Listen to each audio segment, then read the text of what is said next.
Hey, what's up you guys? Welcome to my channel. My name is Kylie if you're new, and today, oh yes, I will be reviewing Child's Play from 1988. Now this is the first video in a Child's Play series. I will indeed be reviewing all of the rest of the movies in this entire franchise. And if you're watching this from the future, there will be a playlist with all of these reviews from this entire franchise. On Monday, I also started my Texas Chainsaw Massacre series. I am super pumped about that. And I just recently finished my Halloween series and my Nightmare on Elm Street series, and I have also done a Friday the 13th series in the past as well. But for today, we are starting the series on the iconic killer doll. So Child's Play. This came out in 1988. It received a 71% on Rotten Tomatoes, and here's the synopsis. Gunned down by Detective Mike Norris, dying murderer Charles Lee Ray uses black magic to put his soul inside a doll named Chucky, which Karen Barkley then buys for her young son Andy. When Chucky kills Andy's babysitter, the boy realizes the doll is alive and tries to warn people, but he's institutionalized. Now Karen must convince the detective of the murderous doll's intentions before Andy becomes Chucky's next victim. So as always with my reviews, I will do my fun facts first. Then I'll get into kind of a brief overview of my thoughts, all spoiler free, and then I will get into the spoiler filled breakdown of the movie. So to start with some fun facts, Chucky's full name, Charles Lee Ray, is actually derived from 3 real life murderers. We have Charles Manson, obviously from the Manson family, Lee Harvey Oswald, who was the assassin of John F. Kennedy, and James Earl Ray, who is the assassin of Martin Luther King Jr., which I didn't know. Those are some very politically charged names to choose. I also watched a very short documentary here on YouTube about the animatronics that they used to make Chucky, and it was super interesting. It actually took 5 people at one time to operate his body and 3 more people to operate his face. So in total, 8 people were controlling this little doll. So they use animatronics, or they also use little people to portray Chucky, and they also use children. This is partially because during the movie, Chucky is supposed to make more of a transition from doll to be more human-like, so they needed various different representations of him. That was also a really cool behind the scenes little documentary. I'll link that down below, as well as the other documentary that I watched. Both free on YouTube, both highly interesting. But before I get into that second documentary, I have a couple other fun facts I found on IMDb. This film was released on November 9th, which was actually the date of the first scene in the movie when Charles Lee Ray is killed. Or I shouldn't say killed, when he transfers his soul into the doll. One of the inspirations for the Good Guys doll was the interactive doll Corky. Corky's voice actor, Eden Gross, was actually used as the normal voice of Chucky. This film was also kind of a change of pace for Chris Sarandon, who had previously played a villain in 2 movies, and now he was more of a heroic character. The other movies in question were Fright Night and The Princess Bride. So now on to the second documentary that I watched. It was called The Making of Child's Play. That'll also be linked down below. In Don Mancini's interview, who I believe is one of the writers of this movie, he said that this was sort of a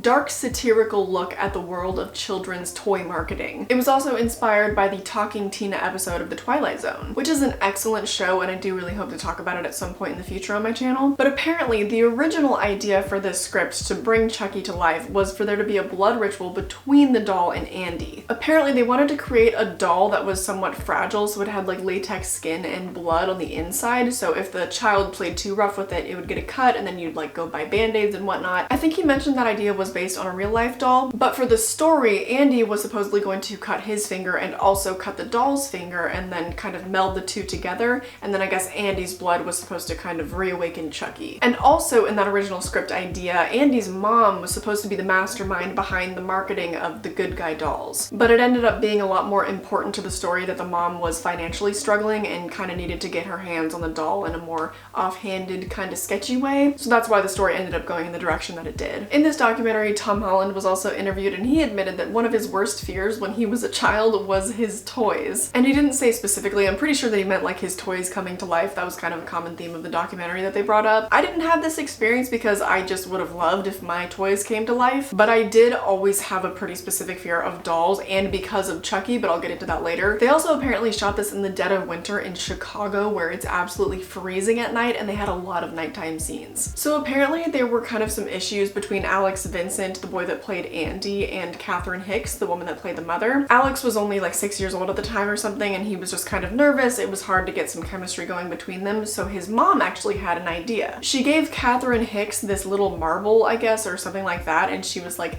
tell him that this is a magic crystal ball, and was supposed to give him good luck during their scenes together or something like that. And apparently it worked, and they did develop some good chemistry. Catherine Hicks actually also found true love on that set. She and special effects supervisor Kevin Yeager actually started dating, and they got married in 1990, and they are still together to this day, 30 years later. And finally, because they actually used little people during the filming for this movie to play Chucky, they made some of the stages 30% larger than the actual set. I just found that really interesting because I didn't notice that at all, and it was such a clever way to integrate using the little people as Chucky. Also, if you're not aware, when I say little people, I am referring to people that have the condition of dwarfism, so they're just very short people, and they prefer to be referred to as little people. But that is it for my fun facts, so now I will get into my sort of overview, my spoiler-free thoughts on the movie. I think this movie is absolutely worth watching. I personally found it hilarious. I think it's genuinely funny. It's super enjoyable. The acting is pretty good. Some performances are really good. It's really creative, and there's also actually a lot of great action. Typically, I feel like horror movies don't center so much on action, but this movie has a good amount of it. It's also a really easy watch. There's not a whole lot of complexity to the story or these characters or anything. You're basically kind of just spoon-fed the plot, so it's a nice movie if you want to just kind of turn off your brain and enjoy something for a little bit. And if you have kids, I think this movie would scare the bejesus out of them, but that would be kind of mean. I don't know if I recommend showing your kids this movie. Overall, I just think that no matter your taste, you'll find some way to enjoy this movie. It's pretty funny. I mean, it's a doll that's attacking grown adults. So just turn off your brain and try this movie out. Alright, so getting on to the spoiler section of this video, I want to talk about the opening of this movie because I have some conflicting feelings. I think that in terms of the plot as a whole, I would have loved to have questioned Andy's sanity a little bit more than I did, because as is, we know literally from the very first scene that there is a serial killer within this doll. There's no questioning that when Karen buys the doll, and then when his babysitter is killed, we know it's not Andy, we know it's the doll. I just wish that would have been a little bit more ambiguous, because I love the idea that we wouldn't know necessarily the mental sanity of Andy. I would have loved to question him a little bit more and be like,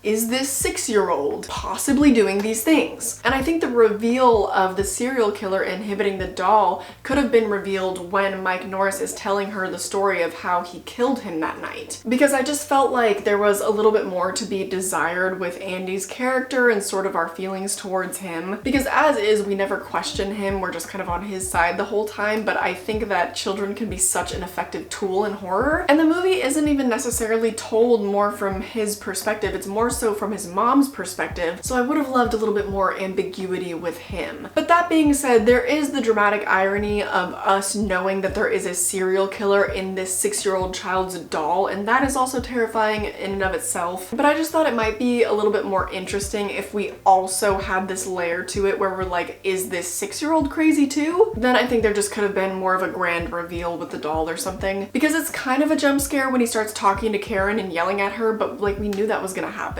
So I don't know, what do you guys think? What do you think would have created more tension? And again, like if you think I'm wrong, that's totally fine. Like I want to hear your genuine opinion on that. It's just some food for thought. Next topic. I want to briefly discuss something a little bit problematic, and that was the voodoo. So there is a pretty well-known stereotype, especially in horror, and it is called the mystical darky, as coined by several people, and specifically also on this article. I'll show some pictures of it on right now. That's the term used by this writer and by several people. I think it's kind of an interesting term. I think I'd rather call them like a mystical black person, but that is the term coined by this writer and by many others. So the stereotype is described by this person as one must be mystical and dark. It also helps to have a soft spot in your heart for the white lead character whom the mystical person invariably helps, even at the expense of his own life. They also said this is a personal favorite to use by Stephen King, and that is unfortunately true. They also give several examples here, like Ruby B from The Stand. Scatman Crothers in The Shining is probably the most like blatant example of this stereotype. And so Ray Oliver in this movie portrays Dr. Death. Just, it's so obvious. Now, I'm not saying that I don't respect this movie. This is just a choice in the movie that I do not respect. I'm also not telling you that you can't enjoy this movie. I'm gonna repeat myself now. I am not telling you, you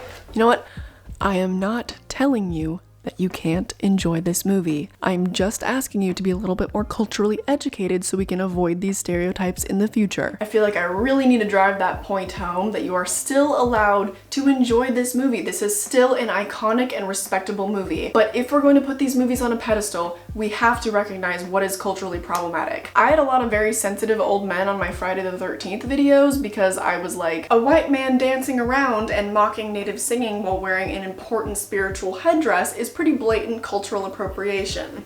It's not racist to make fun of Native people in their clothing because it was actually perfectly okay to do that back then. So let's not be those old men in my comments section today. We respect all people and all cultures on this channel because at the end of the day, honestly, relying on stereotypes is just lazy writing. And we don't want to see lazily written characters, do we? So we do see that in Child's Play with Dr. Death, unfortunately. But on the topic of voodoo, the whole voodoo element of this movie did raise some questions for me. If Charles knew how to do voodoo, why would he not do that for all of his victims? That would certainly be a lot easier, right? Like just voodoo killed the mom, voodoo killed the cop, and then go get Andy. Easy peasy. But that's kind of a large plot hole. I don't want to think about that too hard. So let's move on to the doll itself. I loved it. Like the character of Chucky in the doll, I loved it. I thought the voice acting was phenomenal. I couldn't even say why. I think it's because it's just such a stark contrast to the voice you would typically expect to come from a doll, but the voice of Chucky was just so gravelly and rough. He also had just such an amazing sadistic edge of sarcasm to his voice, and it very much reminded me of Freddy Krueger, but I think that Chucky pulled it off a little bit more successfully. He also dropped some lines that just made me laugh, much like Freddy Krueger as well. I think just overall his performance was really quite amazing. Now for the concept of Chucky as a whole.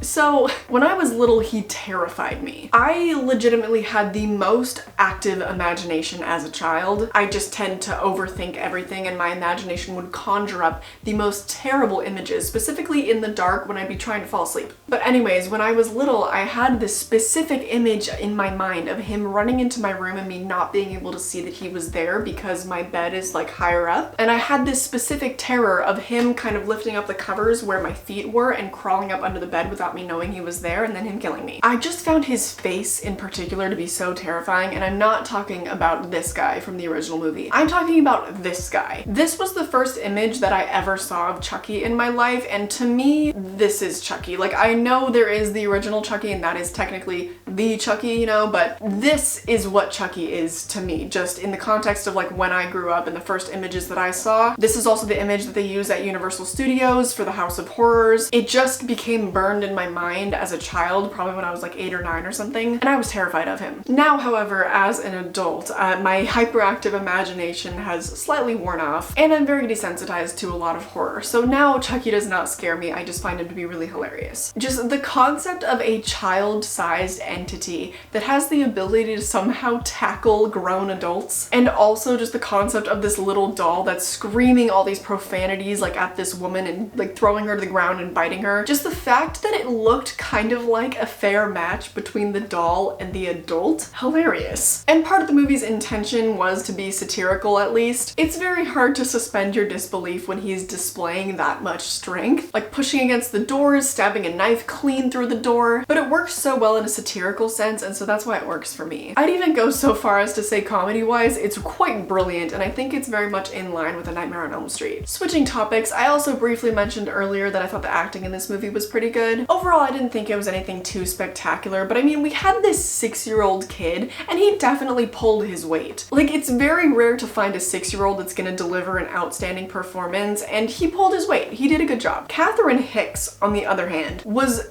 actually quite phenomenal. She had to pretend that this like toddler-sized doll was attacking her, was biting her, was tackling her to the ground, and she literally sold it. She completely sold it for me. By far the best performance of this movie. Well, maybe aside from the voice acting of Chucky, because I was such a big fan of that, and I really don't think his lines could have been delivered any better. And I did like the character of Mike Norris. He was very favorable to me, and he was a good actor as well. But those are basically all the topics that I wanted to cover today. Not a whole lot. But like I mentioned, this is a fairly simple, straightforward movie. You're kind of just spoon-fed the plot. There's not a whole lot of wheels turning up here with this movie. So for my overall thoughts in the spoiler section, I think it is highly rewatchable. I really liked it, especially for the comedy elements, and also the animatronics of Chucky were they were phenomenal, especially for 1988. Truly the late 80s, I think, was the peak of practical effects. You can see that in the Nightmare on Elm Street series as well. And this movie has me really excited for the rest of the franchise, but I do have a question for you guys. I know that this franchise must get really wacky in the future. So please let me know if there are any sequels that you'd like me to react to. I think that potentially there probably are some movies that would be good for that. And let me know on the Texas Chainsaw Massacre video as well if there are some of those movies that you'd like me to react to. I failed to mention that in my Texas Chainsaw Massacre video, but I am more than down to react to the more absurd entries in this series. I wish I had more to say, it's just this is frankly kind of a simple movie, so let me know your thoughts on this movie down below. You know I love to hear all of your opinions, and because I do a wrap up at the end of all of my series and I talk about your guys' comments on them for what you had to say. So if there are any topics that I missed that you'd like me to cover, definitely comment them down below and I will talk about them during my wrap up. On Friday I have a special video planned on the topic of the big 3 franchises, so Friday the 13th, Halloween, and A Nightmare on Elm Street. So stay tuned for that. It will be Friday the 13th and I think I might get a tattoo or maybe just a piercing, I don't know. And I think I'll probably vlog that. And oh, on that note, nice segue, I also have a vlog channel if you'd like to see more content from me, so I'll link that down below if you're interested. I post over there like every 2 or 3 weeks. Maybe it's just kind of all the content that doesn't really fit on this channel. But on this channel I post 3 days a week on Mondays, Wednesdays, and Fridays at 5 p.m. Pacific Standard Time. So subscribe and hit that notification bell so you don't ever miss a video. You can also follow me on social media if you'd like to. My Instagram, Twitter, Depop, and Letterboxd are all at Kai Johns. On Letterboxd, that's where I talk about movies that I don't intend on reviewing on this channel. My Instagram is where I tell you guys what movies I'm watching so you can watch them too, just in case I do a review of them soon. And Twitter is for all my meme posting. I also post a lot of like election updates and stuff like that, and basically just has all of my like unfiltered opinions regarding current events, let's say. So knock yourself out, go enjoy if you feel like it. But as always, check out the petitions and GoFundMe's links down below. I update those sources every single week. I hope that you enjoyed this video and I hope I catch you in the next one.